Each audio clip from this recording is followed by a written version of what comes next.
Ketemu kembali di channel Ucok Stiker Wawancara. Jangan lupa subscribe, like, komen, dan bagikan. Yuk saksikan.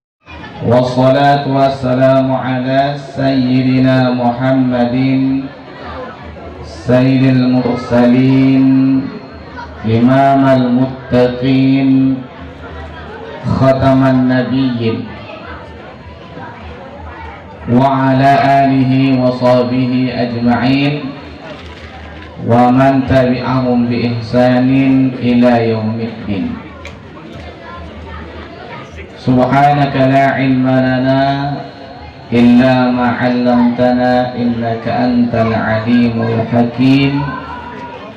Allahumma anfa'na bima 'allamtana wa 'allimna ma yanfa'una wazidna ilma. Allahumma inna nas'aluka fahman nabiyyin wa hifzal mursalin wa ilhamal malaikatil muqarrabin. Allahumma aghnina bil ilmi wa zayyinna bil hilmi wa akrimna bit taqwa wa jammilna bil afiyah. Amma ba'd. Pertama kita puji Allah senantiasa dengan ucapan alhamdulillah atas segala limpahan nikmat dan karunia yang Allah berikan kepada hamba dan makhluknya, baik dalam bentuk nikmat zahiriyah maupun dalam bentuk nikmat batiniyah. Berselawat kita kepada Rasulullah dengan ucapan Allahumma salli wa sallim wa barik alaih. Mudah-mudahan dengan memperbanyak salawat kepada baginda Rasulullah, nantinya kita di antara kalangan umat Nabi Muhammad yang mendapatkan syafaatul uzma di yaumil akhir nanti. Amin ya rabbal alamin. Dinukil dalam sebuah kitab tafsir anna iblis ranna arba'an rannat, bahwasanya iblis itu ada 4 kali menangis kesal kepada Allah. Iblis menangis marah kesal kepada Allah ada 4 kali. Saat kapan itu? Pertama adalah hina lu'ina, ketika dia dilaknat oleh Allah karena tak mau sujud kepada Nabi Adam. Di situ iblis menangis histeris kesal kepada Allah.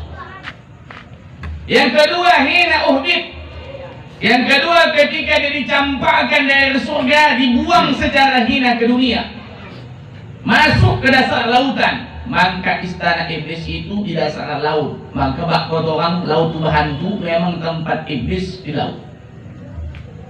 Ketiga, hina wulidan Nabi sallallahu alaihi wasallam, yaitu ketika lahirnya Nabi Muhammad sallallahu alaihi wasallam. Iblis menangis kesal kepada Allah, kenapa Muhammad lahir? Kenapa dia capek menyesatkan manusia, menyembah hantu, menyembah begu, menyembah berhala? Tahu-tahu lahir ini si Muhammad akan membawa manusia balik ke jalan yang lurus. Kenapa si Muhammad dilahir? Kesal dia kepada Allah ketika lahirnya Nabi Muhammad. Yang keempat, hina unzilatil Fatihah. Yang keempat adalah ketika turunnya surah Al-Fatihah. Kenapa iblis menangis ketika turun surah Al-Fatihah? Ketika dia capek menyesatkan manusia, tahu-tahu manusia memohon petunjuk kepada Allah dalam penggolan ihdinas. Kesal dia, udah capek sesatkannya, minta petunjuk kepada Allah.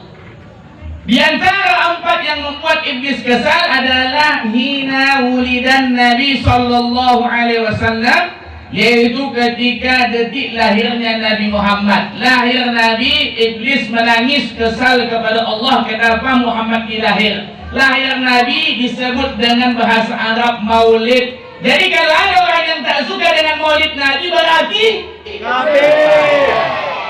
Jangan takut, mereka sikit di pulau.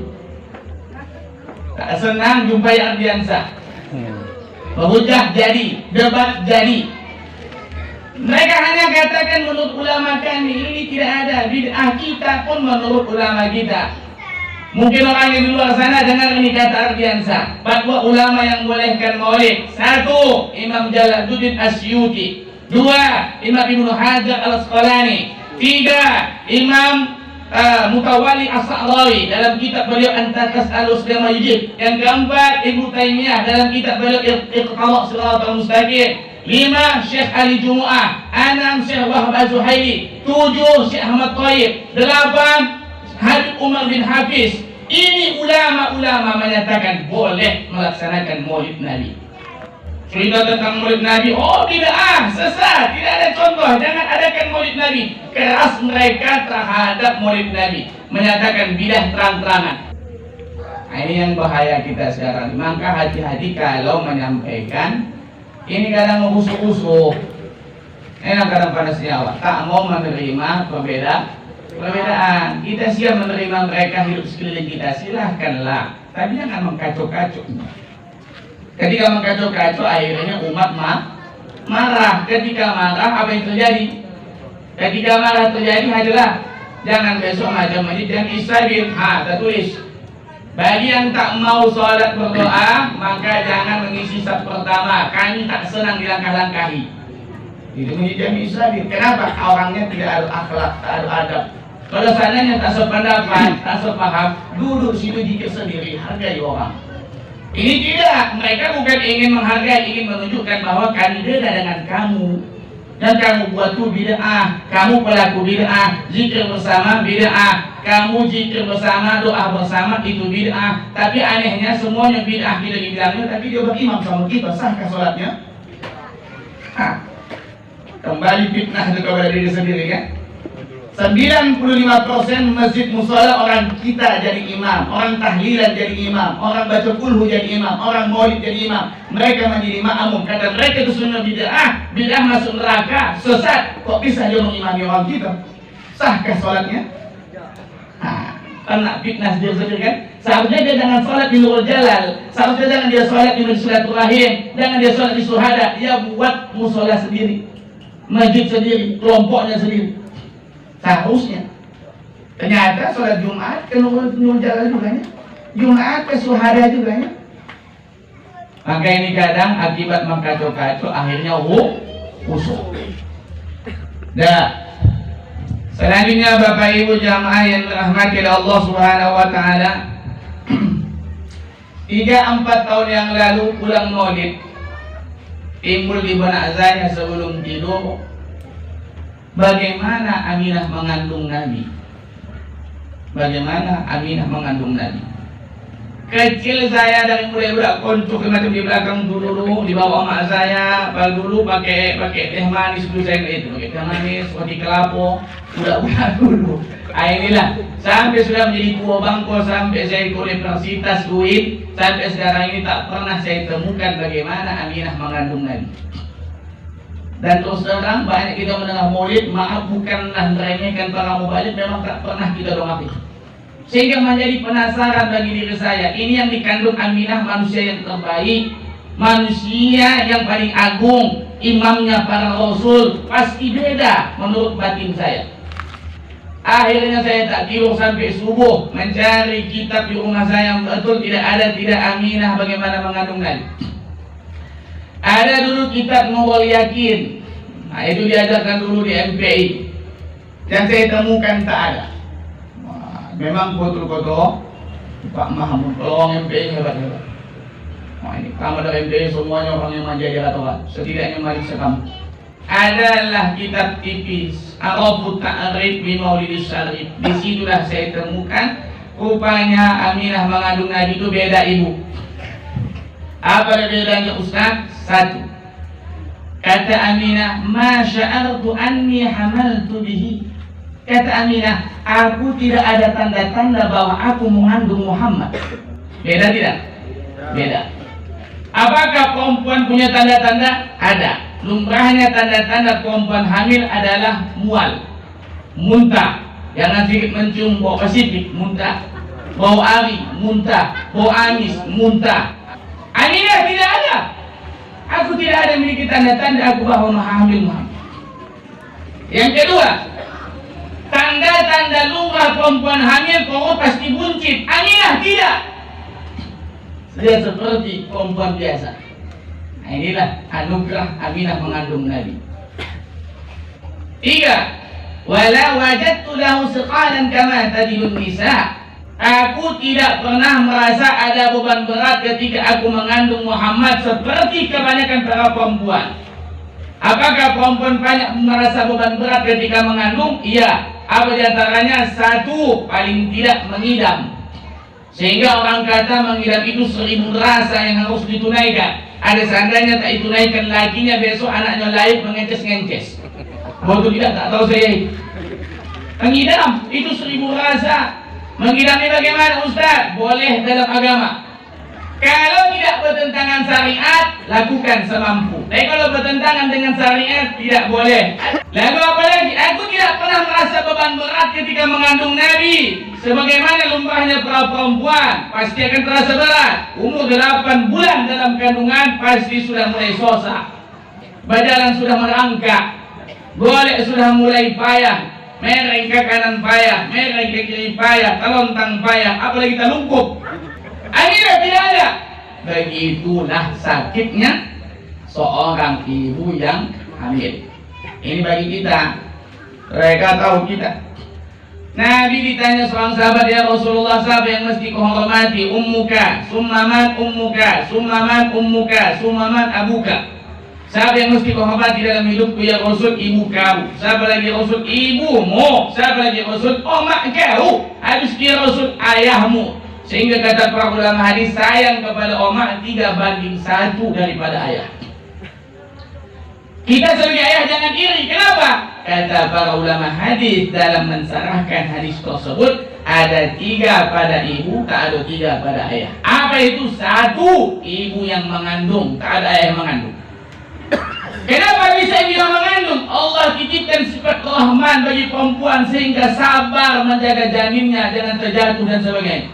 Laki-laki tak ada sifat sabar, emosional, pemarah, tak sabar. Pasal 4 ayah yang mengandung putus, 2 bulan gugur.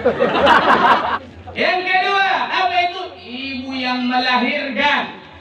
Tak ada ayah-ayah yang melahirkan, tak ada. Itu adalah ketika Aminah mengandung Nabi. Ketika Aminah melahirkan Nabi Muhammad SAW, bahwa keluar sinaran cahaya putih. Ingat, Nabi Muhammad itu lahir tidak dari lubang rahim. Dari mana Nabi Muhammad lahir? Tahta surati wa fawqal farji. Nabi Muhammad lahir di bawah pusat, di atas kemaluan. Pertama dalam kitab Nihayatul Zain, yang kedua dalam kitab Arafut Ta'rif di Maulid Syarif, bahwa Nabi Muhammad lahir tidak dari lubang rahim, tapi diproses Allah melalui Jibril menghadiri kelahiran Nabi itu tahta surati wa fawqal farji, di bawah pusat, di atas kemaluan. Sehingga dinyatakan seluruh Nabi dan Rasul itu lahir di bawah pusat, di atas kemaluan, tidak dari lubang rahim. Dan ulama kalangan mazhab Maliki mengatakan, siapa-siapa yang mengatakan Nabi dan Rasul lahir dari lubang rahim dihukum pancung. Kenapa? Mustahil Nabi dan Rasul lahir dari tempat najis. Akhirnya para orang barat baca sejarah Nabi, mereka tuntas, mereka cari apa konsep dalam agama Islam ini. Mereka dapat cerita ini. Bisa tidak manusia lahir di bawah pusat? Lalu dengan teknologi canggih, mereka punya negara adidaya, mereka orang-orang pintar, diteliti. Bisa tidak manusia lahir di bawah pusat? Diuji coba dengan seekor kera, berhasil. Lalu diuji coba dengan pelacur yang gunting dua nikah, dibayar sekian $1000 untuk nanti uji coba hamil di bawah pusat dengan operasi. Ternyata berhasil, berhasil. Sehingga sampai sekarang ini disebutlah dengan operasi sesar. Bayangkan, Islam punya konsep, Barat yang punya nama. Akhirnya datanglah kakek beliau Abdul Muthalib membawa Nabi Muhammad ke dalam Ka'bah, berdoa kepada Allah, bersyukur kepada Allah, lalu ditabalkanlah nama ismuka Ahmad. Dalam riwayat yang lain ismuka Muhammad, namamu Ahmad. Namamu Muhammad dalam riwayat yang lain artinya apa? Terpuji. Dari situlah kita mengambil hukum. 1, tabalkan nama anak dengan nama yang baik-baik. Berapa hukum nama? 5. Wajib, sunnah, makruh, mubah, haram. Datang seorang sahabat mengkasih serantang anggur kepada Nabi. Lalu dia Nabi menerima hadiah, tidak menerima sedekah. Di bersih kiri kanan Abu Bakar, Umar, Bilal dengan para sahabat. Nabi makan sendiri asik. Dihabiskan Rasulullah. Setelah habis senang yang mengasihi. Terima kasih ya Rasul. Kau telah mengasihi, kau telah menerima hadiahku. Iya, ya sudahlah. Nah, habis. Dah aku habiskan. Terima kasih ya Rasul. Terima kasih. Senang hatiku ya Rasul. Kau makan ini anggur yang kukasih. Setelah kawan pulang, datang sahabat bertanya, ya Rasulullah, izin bertanya ya Rasul. Iya. Biasanya ya Rasul, kalau ada orang mengkasih engkau hadiah ya Rasul, biasa kau ajak kami makan bersama ya Rasul. Ini kenapa kali ini tidak ya Rasul?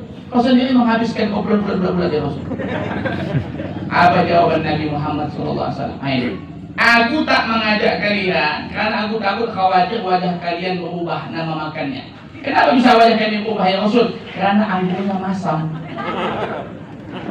Bayangkan Nabi menjawab pasan tersebut. Nabi tak mengajak sahabat ikut makan bersama karena takut wajah mereka berubah ketika makan anggur yang masam. Bayangkan Nabi makan anggur masam sambil sonum.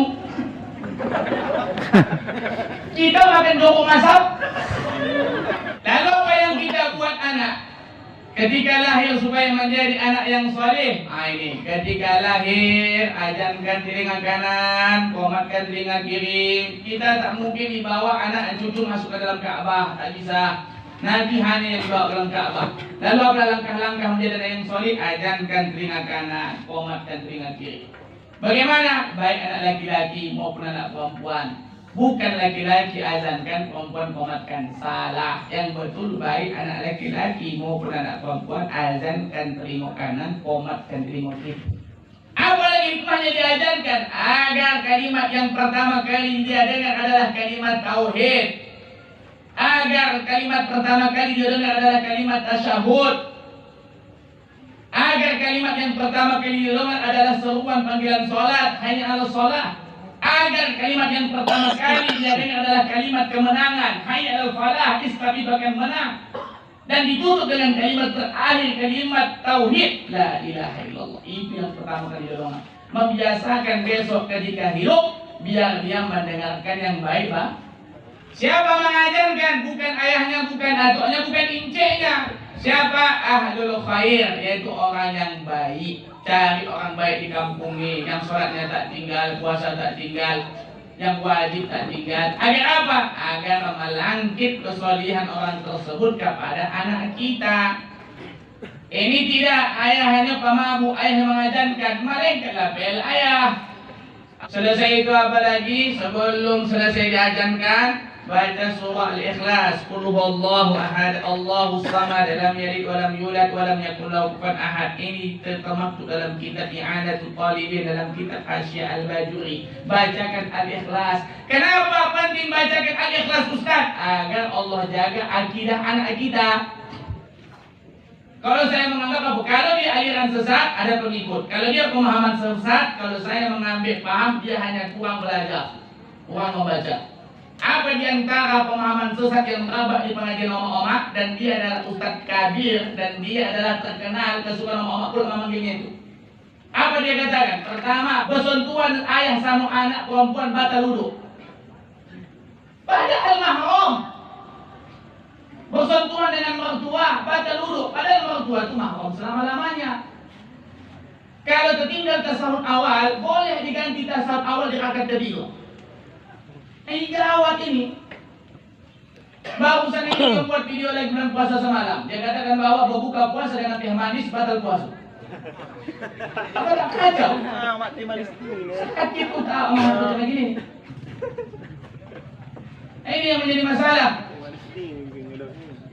Siapa yang dapat laporan? Kita dapat keluhan. Salat membunyikan tangan, salat pas naik membunyikan tangan akan berbunyi. Katanya batal wudu. Kalau batal wudu berarti batal salat. Kacau.